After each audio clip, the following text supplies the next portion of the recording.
We all have important waypoints in our life, but when we share the same moment, you know that it's become one of the defining events of our times. 9/11 shocked and terrified in equal part.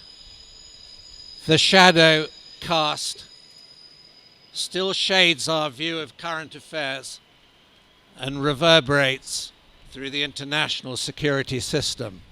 The aftermath is still with us. Today is not simply an anniversary. We should endeavour to look beyond the shadow. The loved ones of the victims will today feel heavily the weight and sadness of their loss. We stand with them in this moment of remembrance. However, as one whose professional life was profoundly impacted, I want to describe what it was like to have been in a position of responsibility to respond to this assault of unprecedented ruthlessness and ferocity on our society and on our values. And in responding, I think I should add, too many commentators fail to consider what it's really like to have to make decisions without the benefit of hindsight. I was flying back to London from Sweden when the attacks took place. On arrival, I went straight to Downing Street. We had had reason to expect a major terrorist attack, but tragically, intelligence did not indicate where or when precisely, and within 36 hours, I was flying to Washington with a small group of senior intelligence and security officials. The only flight across the Atlantic in the period that US airspace was closed, in order to pledge the support of the UK's resources to the coming pursuit of Al-Qaeda and its affiliates. And it was already clear, of course, who was responsible. As we flew over New York en route to Washington, the plane descended over the still smoking ruins of the Twin Towers. There followed an intensive schedule of high-level meetings, businesslike but emotionally charged. Washington was like a ghost town. The attack on the heartland of US government and business had no 20th century precedent.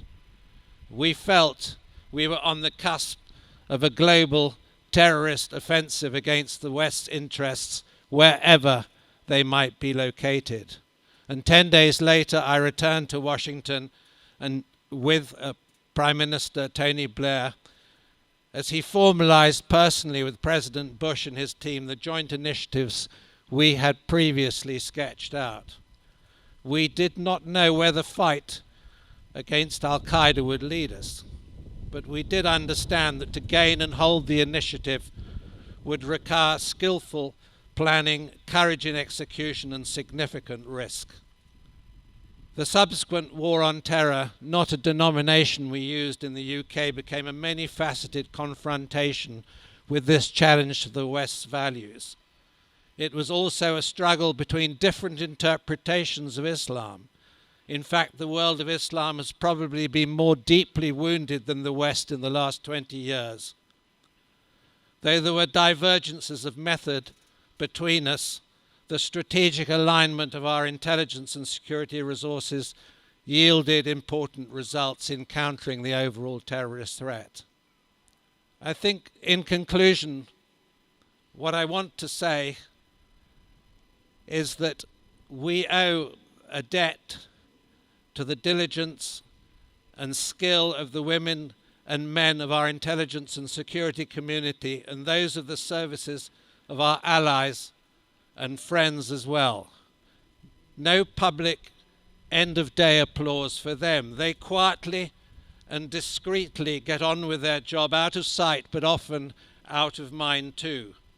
Their successes largely go unacknowledged, but they are amongst the first to be blamed when things go badly, as they must do sometimes when the nature of the threat stretches from large-scale conspiracies to lone wolves and their targets are infinite and random.